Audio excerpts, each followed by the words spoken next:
The storm had felt like a rumor all day, but now, the sky was delivering. For a second, like a knife catching a glint of light and refracting it in multitude, everything gleamed white. The lightning split the whole sky in half, and in that moment, it was brighter than daylight. The tops of the gravestones seemed to pulse like strobe lights in a nightclub before blackness settled them down again. She was kneeling in front of her sister's grave. She came here often, after all, that's what a mourning sister did, but she felt better coming at night.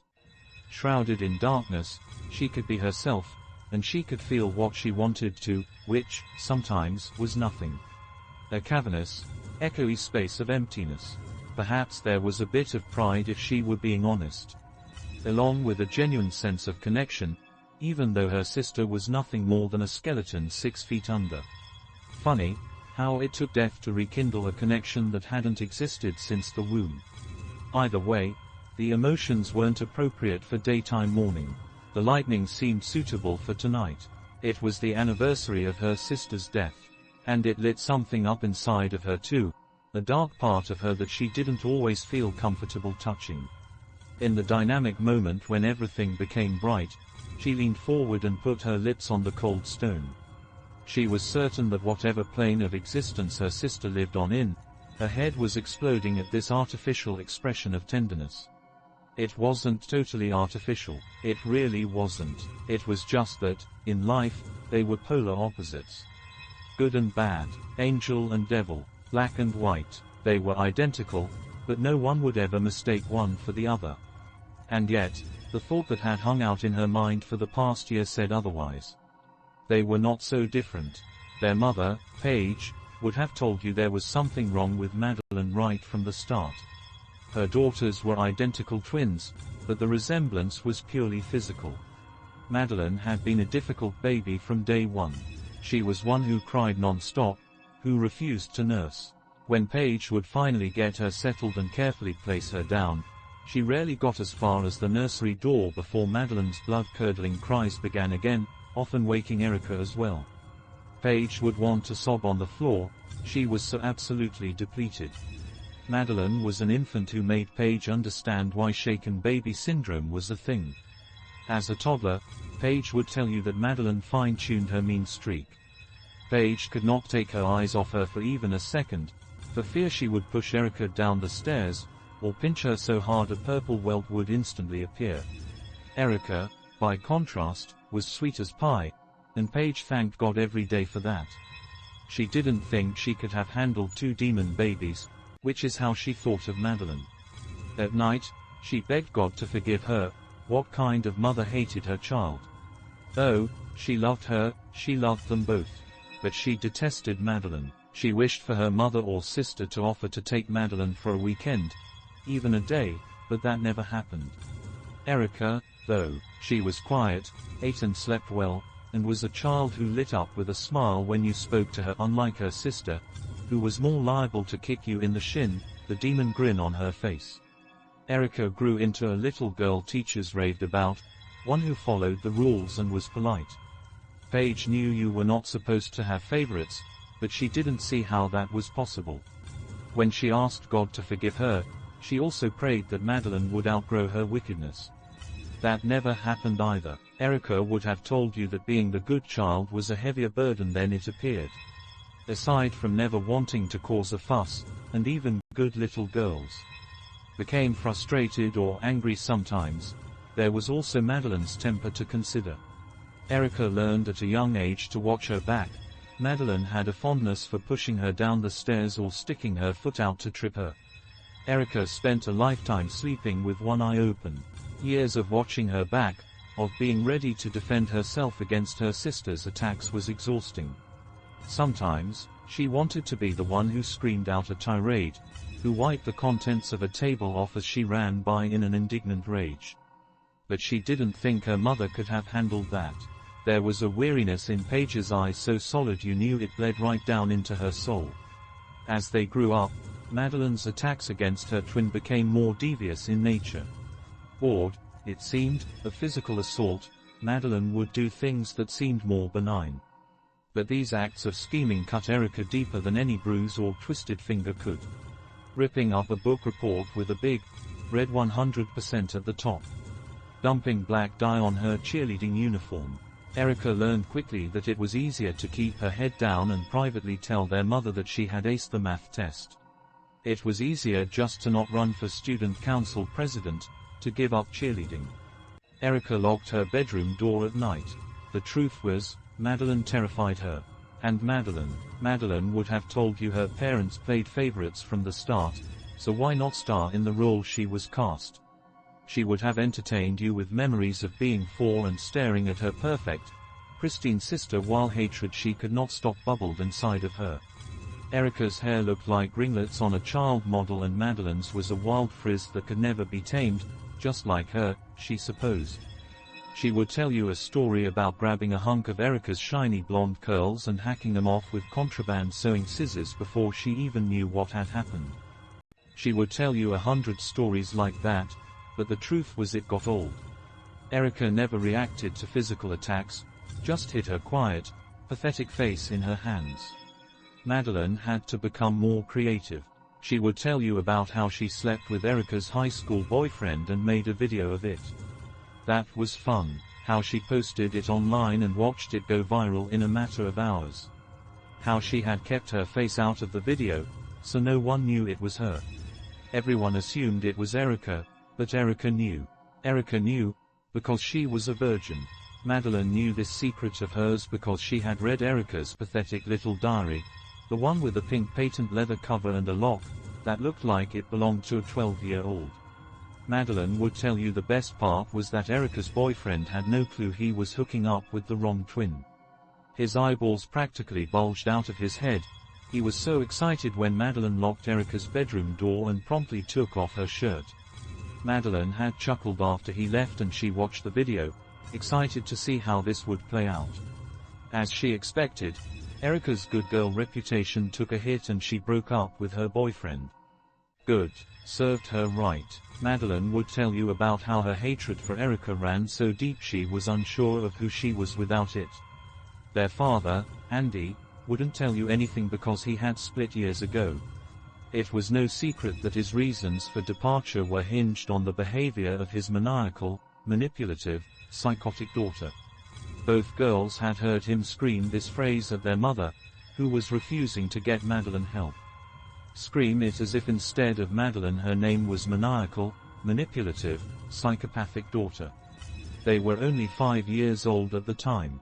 Paige felt that Madeline was much too young to be subjected to testing, therapy, or medication.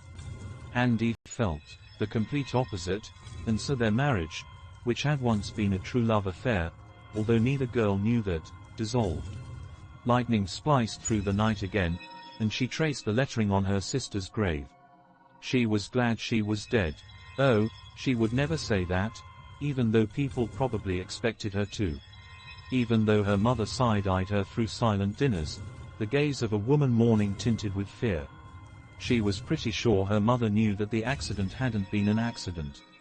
Paige would never say anything though. Their mother had been through hell and back. Losing her husband, a lifetime of a maniacal, manipulative, psychotic daughter. Losing a child, which, no matter what the circumstances, was devastating. Paige was withered up, spent. Her movements were ghost-like, as if she had died alongside her daughter.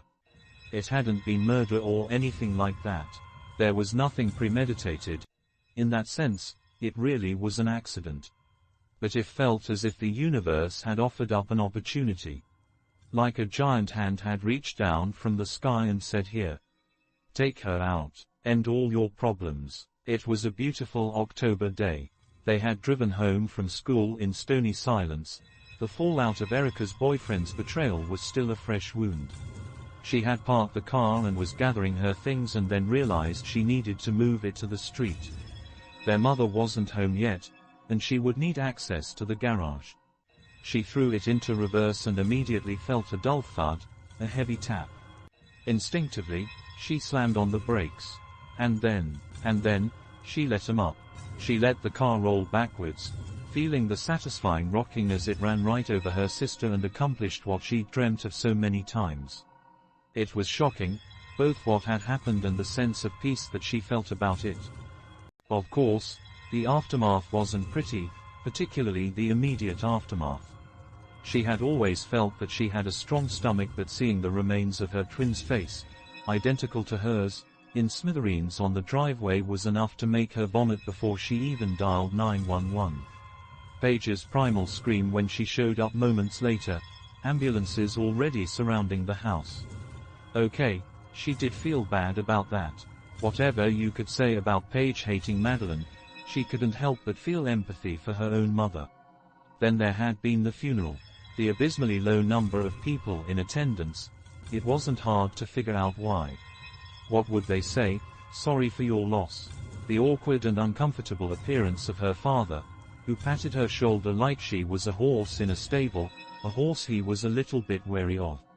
He barely spoke to her, only stared at the casket. She swore she saw tears dripping. Before he left all those years ago, their father had made it no secret that Erica was his favorite.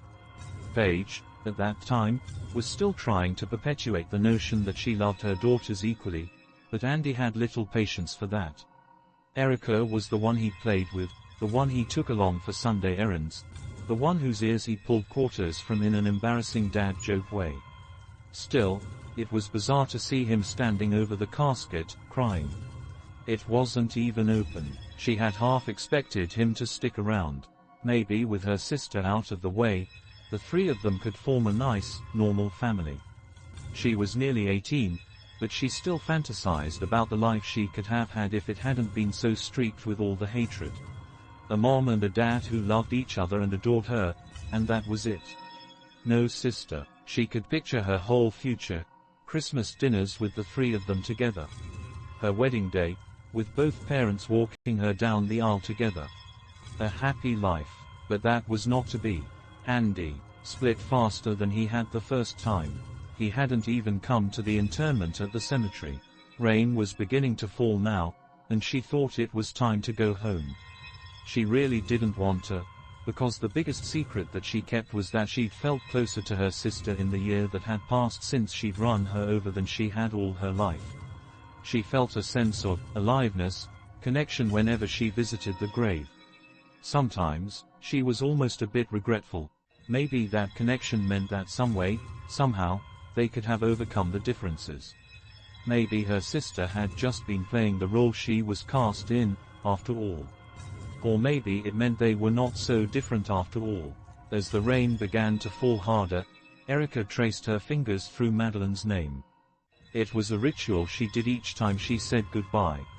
She traced the name, she whispered it into the darkness, and she leaned over and kissed the chilled, wet stone once more before standing up. It was funny. If it had been the other way around, if Madeleine had crushed Erica with her car, everyone would have assumed it was on purpose.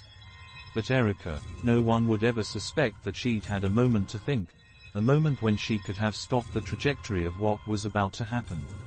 And if they did suspect that moment existed, they would never guess that Erica would have taken her foot off the brake purposefully, intently. Not Erica, who volunteered at the homeless shelter and dutifully rinsed her toothpaste down the sink and never had a bad word to say about anyone, even her maniacal, manipulative, psychotic sister. No one would ever know. And there was a sense of peace now. At least she didn't have to watch her back all the time, always wondering what Madeleine was up to. The space gave Erica time to think about things. The amount of energy that had been spent managing, deflecting, and watching out for Madeleine's hatred was mind-boggling. Without her there was a lot of space. Maybe that was why she liked the way she felt when she visited the cemetery. It was familiar. Erica leaned over and kissed the gravestone one last time. She felt the jolt of electricity coursing through her, that piece of evil that seemed to come from Madeleine. She had always understood Madeleine's hatred because she felt the same way. She had just never done anything about it, at least until the day of the accident. No, they were not so different, were they? As Erica turned to leave, another bolt of lightning bent the sky white and purple. Just at that moment, she swore she saw a hand reach out of the ground, grab her ankle and yank her. When the darkness enveloped her again, she saw she had only tripped over her own 2 feet. There was nothing there. No hand sticking out of the ground, no ruptured earth. Still, Erica was shaken. She scurried out of the cemetery, her heart pounding in a way it hadn't in a whole year. The entire time, she continued to look over her shoulder, expecting to see Madeleine. She swore she heard her chortling behind her, but as she reached her car, she realized it was only the thunder. She thought about the day recently, when she tripped heading down the front steps of the house, how she'd sworn she felt a hand shove her from behind. There was no one there though, and she had chalked it up to needing her morning coffee more than she realized. Now though, Erica wondered, wouldn't that be just like the maniacal, manipulative, psychotic Madeleine to be able to cause trouble from beyond the grave? She quickly shook her head, as if to clear that thought away. This was just PTSD from years of abuse, leftover trauma from what she'd done. It was not Madeleine. As she threw the car in reverse to turn around and hightail out of the cemetery, she remembered that day in all of its vividness, and she knew she'd done the right thing. There was only so much Madeleine could do anymore, being dead and all. Erica was glad she was dead. She was glad she was the one who made it happen. Madeleine wasn't the only one who was maniacal, manipulative, psychotic. No, they were not so different.